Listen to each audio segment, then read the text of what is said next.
for New Yorkers across the 5 boroughs. Right here, sorry, we're going to go to Josie right here. Yeah.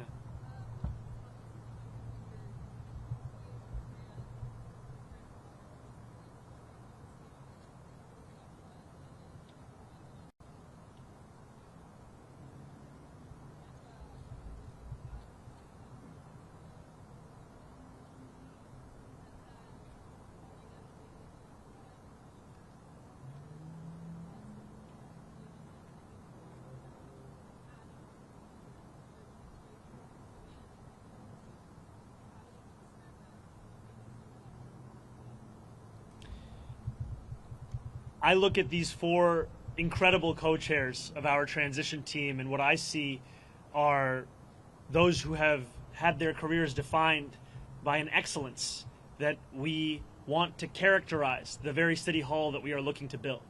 These will be the leaders of our transition, and also this transition will expand and extend beyond any one specific set of issue areas. So the topics of education and public safety continue to be of immense importance. We continue to prepare for the delivery on those very issues alongside the others that concern New Yorkers, and that will be the work of the next 57 days.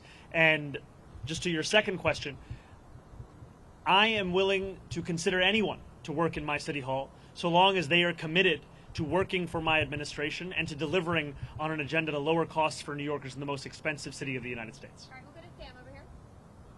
Mayor Mamdani, Sam Alcott from Democracy Now! I have 2 questions. One, what did New Yorkers know that you were asking from Mayor Adams during the transition for the next 2 months? And second, you were not going to be the mayor for the next 2 months, but for months now, ICE agents have been abducting immigrants at 46 Federal Plaza. What is your message to the ICE agents abducting immigrants? My message to ICE agents and to everyone across this city is that everyone will be held to the same standard of the law. If you violate the law, you must be held accountable. And there is sadly a sense that is growing across this country that certain people are allowed to violate that law, whether they be the president or whether they be the agents themselves. And what New Yorkers are looking for is an era of consistency, an era of clarity, an era of conviction. And that is what we will deliver to them. And I am looking forward to having conversations with Mayor Adams and his administration about the work of the transition to ensure that the handover is a seamless one and that it is one that benefits the shared work we all have to deliver for the people who call the City Hall. Thank you. Thank you. Everybody's asking too.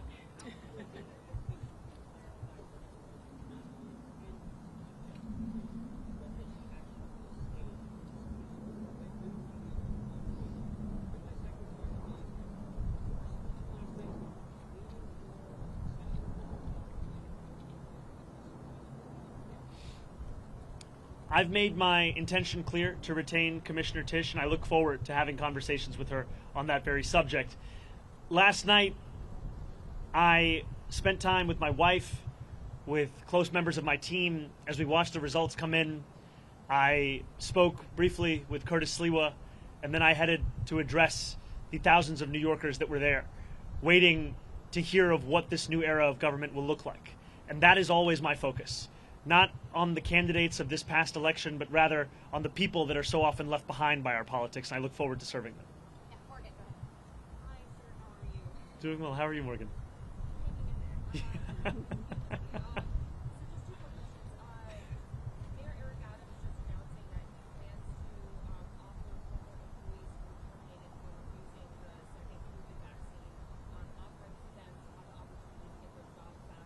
Hoping you can react to that. I know that this happened, but also just more broadly, he's also talking about stacking the right guidelines. What do you think about some of these efforts that he's making in these last final days to make the government?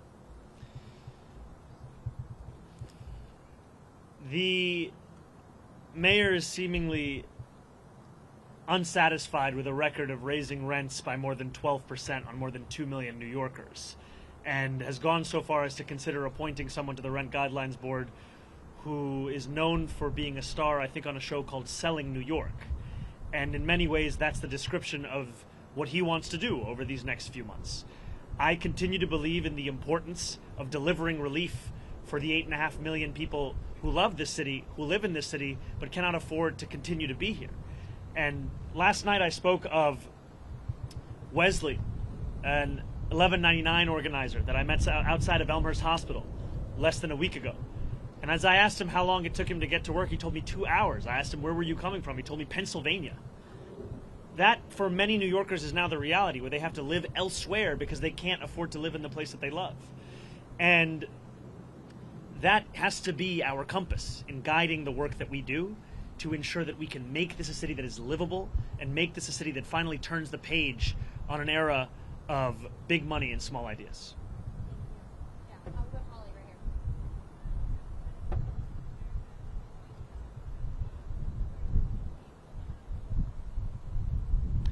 I am looking forward to having every member of my coalition being a part of our transition. The transition will be guided by the work that we need to do, and the coalition that brought me to this point has done an immense amount of work and has also been leading in the fight for dignity for working class New Yorkers.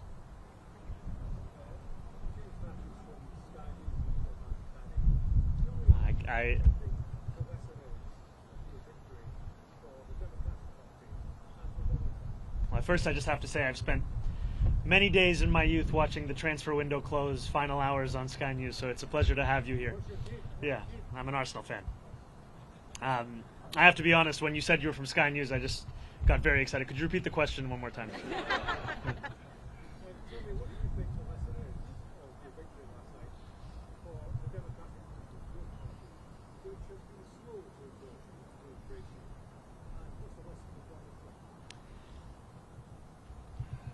I think the lesson for the president is that it's not enough to diagnose the crisis in working class Americans' lives. You have to deliver on addressing that crisis. This is a president who ran a campaign on the promise of cheaper groceries, and now, as was said by one of our co-chairs, has gone so far as to cut SNAP benefits for close to 2 million New Yorkers. Someone who is literally making it harder to afford those same groceries whose price he was decrying not that long ago.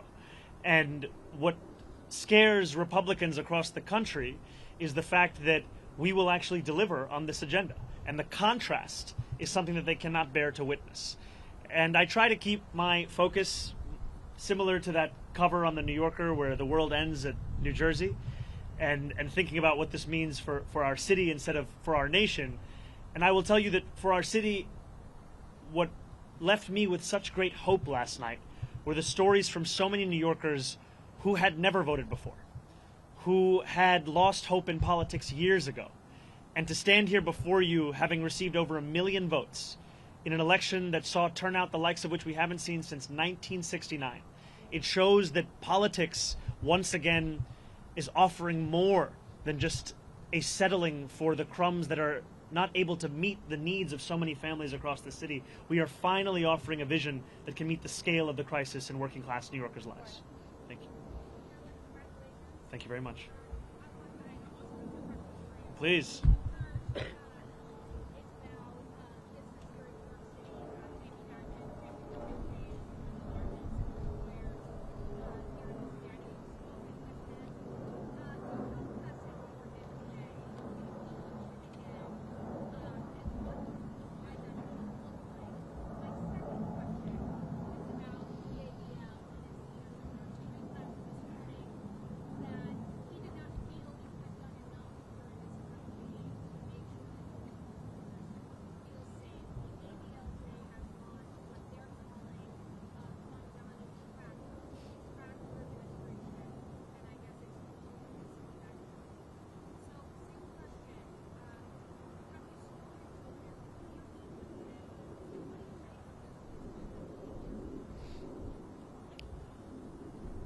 I look forward, I'll first answer your first question, then I'll go to your second. I look forward to meeting with Jamie Dimon and meeting with anyone who is concerned about the future of our city and is invested in the vitality of that same city. And these are not very different from the conversations I had over the course of this campaign with many business leaders who, while we may have disagreements on fiscal policy, we also found many areas of agreement as to what the city actually needed. And I think it is critically important that we start to embody a style of leadership that does not demand agreement across every single issue in order to even have a conversation. We We need to be able to deliver for New Yorkers, and that means to meet New Yorkers, even those with whom we have any disagreements. So I look forward to having those kinds of meetings, be it with Jamie Dimon or be it with other business leaders, and continuing to show that our affordability agenda is an agenda that would also benefit businesses across the city. Because what I've heard from many of those same business leaders is that the inability for city government and state government to provide universal child care has led to businesses sometimes having to provide stipends to their own employees given the expense of that child care. Makes sense because child care in this city costs an average of $22,500 a year, which is a burden that many families cannot bear. And I also look forward to streamlining the regulations within city government. I'm someone who believes deeply in the public sector, believes deeply in public regulation, and I also believe if I cannot give you an answer as to why a regulation exists, then it likely doesn't have a good reason to exist any longer. And that extends to when a restaurant owner told me of the $25 a year he has to pay the city for the right to sell a frozen dessert, and it also extends to the way in which we fine and fee small businesses across the city, which is why we've committed to cutting that in half. And I have not spoken to Jonathan Greenblatt. I take the issue of anti-Semitism incredibly seriously.